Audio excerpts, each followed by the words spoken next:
Yo creo que muchas veces no nos damos cuenta lo en serio que tenemos que tomarnos la vida. Que como cristianos la vida es un tesoro que, como dice el gran San Pablo, llevamos en una vasija de barro, pero que desde el momento en que hemos sido incorporados a Cristo, desde el momento en que hemos sido incorporados al Evangelio, a su cuerpo, a su iglesia, nos hemos convertido en soldados, nos hemos convertido en guerreros, hombres y mujeres que han sido enviados a un combate. En muchísimas ocasiones, los apóstoles, nuestro Señor Jesucristo, por supuesto, algunos de los otros autores sagrados, con muchísima frecuencia se habla en estos términos de lucha, de combate, de militancia. Hoy el retrato que hace el apóstol San Pablo en la lectura continua de la carta a los Efesios, ahora en el capítulo 6, versículo 10, mirad, no deja lugar a dudas, porque hace una descripción pormenorizada, con todo detalle, de cómo debe ser la armadura y cómo debe ser, sobre todo, el combatiente que somos nosotros. No nos equivoquemos, no hemos sido enviados a luchar, no nos han puesto en el mundo para luchar contra enemigos de carne y sangre. Nuestra lucha es contra los espíritus, nuestra lucha es contra Satanás y contra los demonios. Dice el apóstol, buscad vuestra fuerza en el Señor. Lo primero que dice, tú no tienes fuerza para vencer al enemigo. Si te fías de ti mismo, tienes todas las papeletas para fracasar. Buscad vuestra fuerza en el Señor y en su invencible poder. Dios es Dios, nadie puede vencer a Dios. ¿Quién como Dios, dirá Miguel? Por eso, nosotros tenemos que reconocer nuestra pequeñez, nuestra pobreza, nuestra fragilidad, y tendremos que reconocer también que nuestra fuerza viene solo de Dios. Y dice, poneos las armas que Dios os da para poder resistir las estratagemas del diablo. El diablo es muchísimo más listo que nosotros, y sus estratagemas van al corazón del cristiano, porque su única finalidad es apartarnos del amor de Dios, destruir nuestra esperanza, porque nuestra lucha no es contra hombres de carne y hueso, sino contra los príncipes y autoridades y poderes que dominan este mundo de tinieblas. Hace una descripción dramática de la vida en este mundo, que estamos en lucha, que tenemos un enemigo y que vivimos, y que este mundo es un mundo de tinieblas. Cuando la gente se escandaliza de todas las atrocidades y todos los horrores y todas las cosas que pasan, pero si es que vivimos en un mundo de tinieblas, es contra los poderes que dominan este mundo de tinieblas, contra las fuerzas sobrehumanas y supremas del mal. Por eso, tomad las armas de Dios para poder resistir en el día fatal. Y ahora nos va a decir cuáles son esas armas de Dios. Y después de actuar a fondo, mantener las posiciones. Estad firmes, repito, y dice, abrochaos el cinturón de la verdad. Por coraza, poneos la justicia, que es la santidad. Bien calzados para estar dispuestos a anunciar el Evangelio de la paz. ¿En qué consiste nuestra lucha? En que nosotros somos testigos y anunciadores del Evangelio. Y por supuesto, tened embrazado el escudo de la fe, donde se apagarán las flechas incendiarias de lo malo, del malo.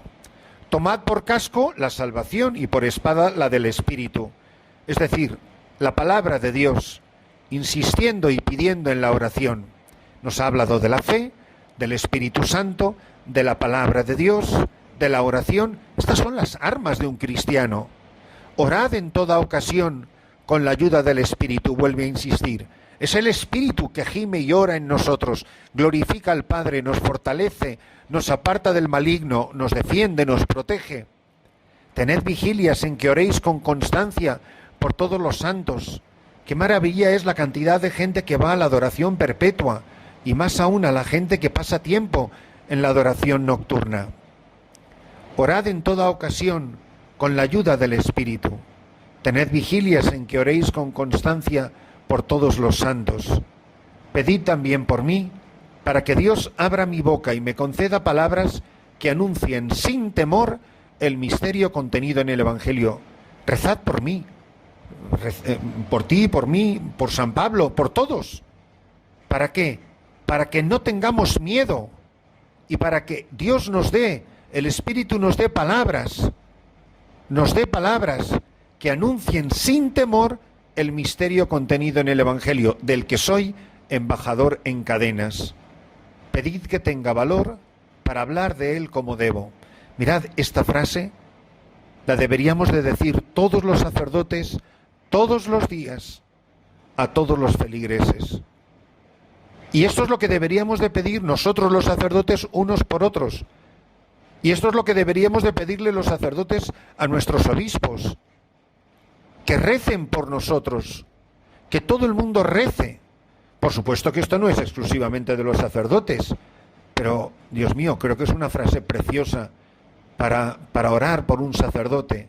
Pedid que tengamos valor para hablar de él como debemos, que no nos dé miedo, que no seamos cobardes.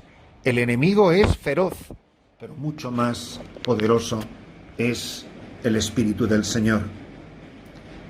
En el pasaje evangélico de Lucas 13:31 aparece este conflicto con Satanás personificado en el rey Herodes. En aquella ocasión se acercaron unos fariseos a decirle: «Márchate de aquí, porque Herodes quiere matarte». Él contestó: «Id a decirle a ese zorro». O sea, Jesús no escatima palabras cuando define a las personas. «Hoy y mañana seguiré curando y echando demonios. Pasado mañana llego a mi término. Pero hoy y mañana y pasado tengo que caminar, porque no cabe que un profeta muera fuera de Jerusalén. Jerusalén, Jerusalén, que matas a los profetas y apedreas a los que se te envían. ¿Cuántas veces he querido reuniros a tus hijos como la clueca reúne a sus pollitos bajo las alas, pero no habéis querido? Vuestra casa se os quedará vacía. Os digo que no me volveréis a ver hasta el día que exclaméis: bendito el que viene en nombre del Señor».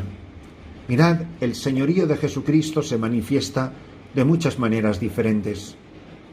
Pero mirad con qué autoridad le habla Jesús a un rey.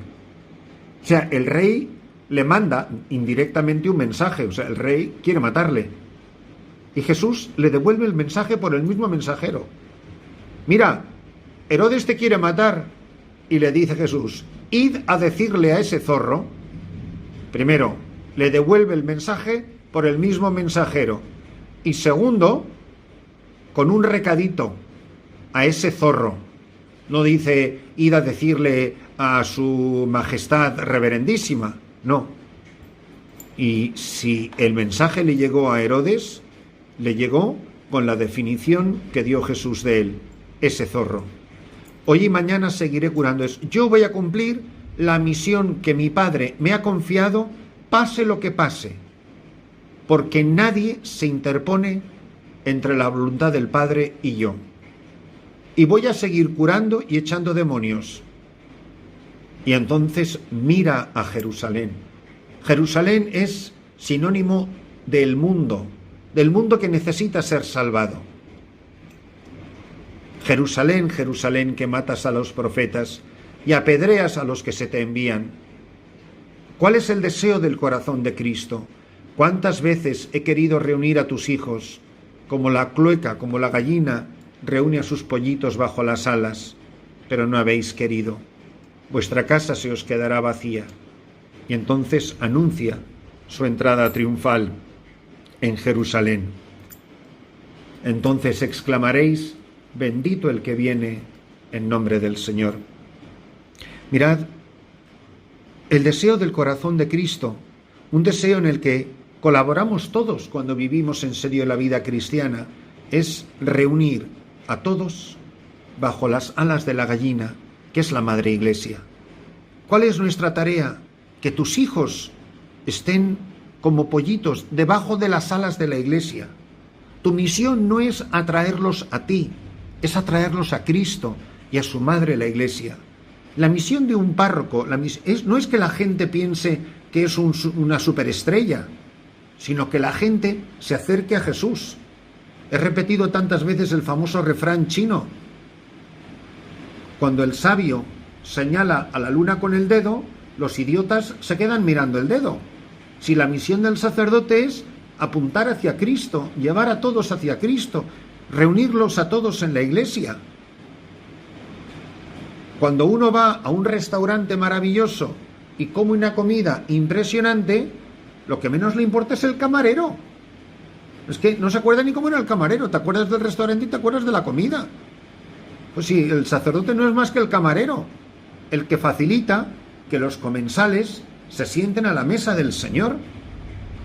Pues qué maravilla es cuando todos en la iglesia estamos haciendo posible que todos se reúnan bajo las alas de la Madre Iglesia. Padres de familia, que tus hijos se acerquen a la iglesia, que sientan a la iglesia como su madre, como su casa. Sacerdotes, que nos sintamos así, obispos, religiosas, que toda vuestra tarea sea reunir a todos debajo de las alas de la iglesia. Cualquier apostolado que realicen las religiosas, qué importante es que sea no solo en nombre de la congregación, que sea siempre en nombre de la iglesia.